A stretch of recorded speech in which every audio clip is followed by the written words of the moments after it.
Assalamualaikum warahmatullahi wabarakatuh. Nama saya Reja Bakti Pratama, NIM 2014 300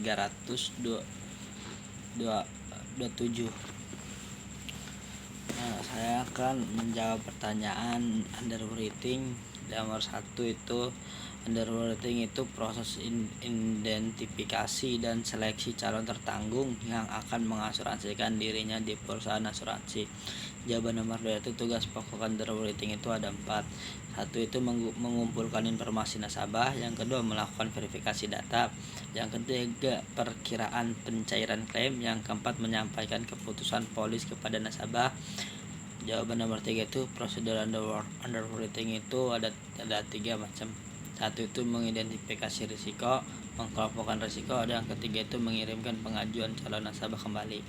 Jawaban nomor 4 itu equitable to the clean, yaitu menyetujui dan menerbitkan polis yang adil bagi nasabah.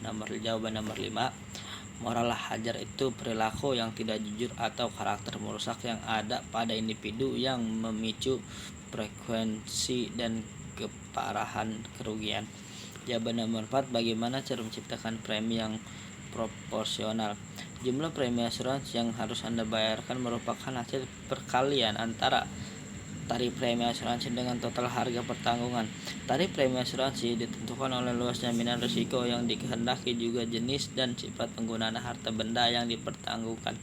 Harga pertanggungan adalah nilai dari tiap harta benda yang Anda asuransikan. Cara penentuan harga pertanggungan adalah dengan perhitungan harga wajar dalam kondisi saat ini dari harta benda yang diasuransikan, bukan nilai komersial dan menyangkut lokasi, keunikan atau nilai seninya.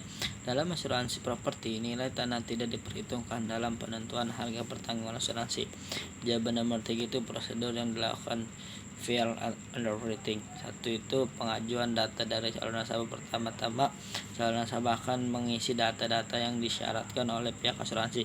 Data-data ini pada umumnya tentang riwayat kesehatan. Setelah itu, data-data yang telah diisi akan diberikan ke underwriting untuk dianalisis.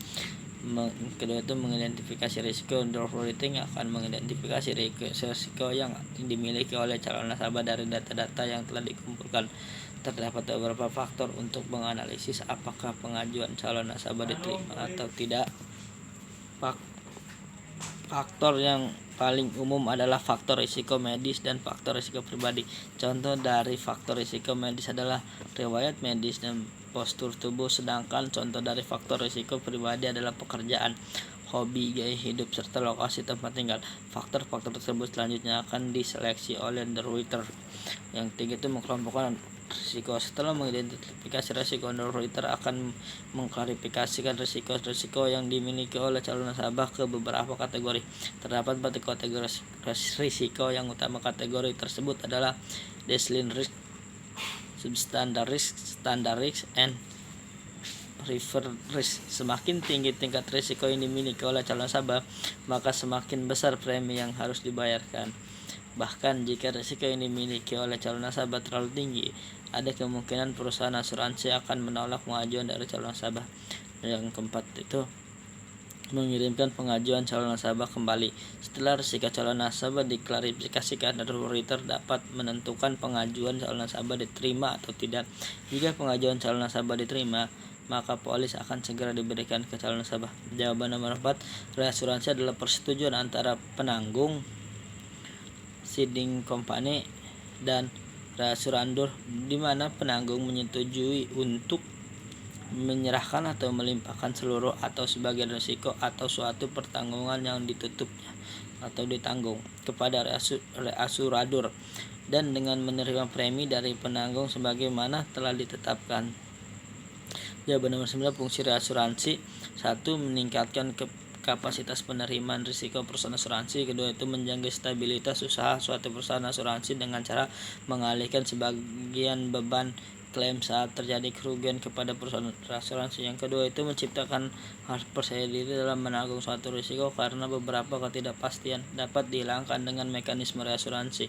Yang keempat itu membantu mengurangi beban keuangan suatu perusahaan asuransi dalam menanggung risiko katastrofik. yang nilai kerugiannya sangat besar. Yang kelima itu saran melakukan penyebarluasan risiko yang ditanggung oleh suatu perusahaan asuransi.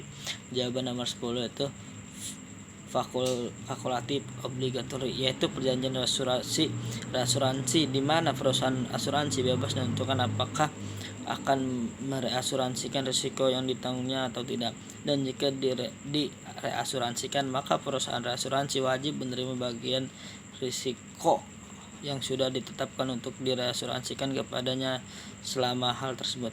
Jawaban nomor 11 itu retensi asuradur. Retensi merupakan jumlah risiko tertentu yang ditanggung sendiri oleh perusahaan asuransi dan penjamin atau tidak dilimpahkan kepada perusahaan reasuransi. Yang selanjutnya itu faktuali reasuransi. Reasuransi fakultatif reasuransi adalah reasuransi yang dilakukan oleh perusahaan asuransi kepada perusahaan reasuransi dengan melalui penawaran terlebih dahulu. Istilah fakultatif sendiri berarti bebas atau tidak terikat atau sukarela di antara pihak-pihak yang terlibat karena belum ada ikatan atau keharusan tertentu dalam perjanjian ini. Masing-masing pihak, ceding company and reasuradur, sama-sama memiliki kebebasan di mana pihak ceding company bebas menentukan apakah akan atau tidak akan mereasuransikan risikonya kepada reasuradur, dan pihak reasuradur juga bebas menentukan apakah akan menerima atau menolak risiko tersebut. Jawaban selanjutnya katastrofi reasuransi. Reasuransi bencana dibeli oleh perusahaan asuransi untuk mengurangi eksposurnya terhadap risiko keuangan dan peristiwa bencana yang terjadi. Ini memungkinkan perusahaan asuransi untuk mengalihkan sebagian atau semua risiko yang terkait dengan polis yang ditanggungnya dengan imbalan sebagian dari premi yang dibebankan kepada pemegang polis. Jawaban terakhir itu nomor 15, coinsurance, yaitu suatu cara patungan menanggung biaya atau pengeluaran yang mengharuskan penanggung membayar presentasi tertentu dan biaya medis yang disyaratkan sebagai kelebihan yang dapat dikurangi yang dikeluarkan sebagai akibat sakit atau luka, juga disebut sebagai presentasi keikutsertaan. Mungkin itu jawaban dari saya. Akhirul kalam. Assalamualaikum warahmatullahi wabarakatuh.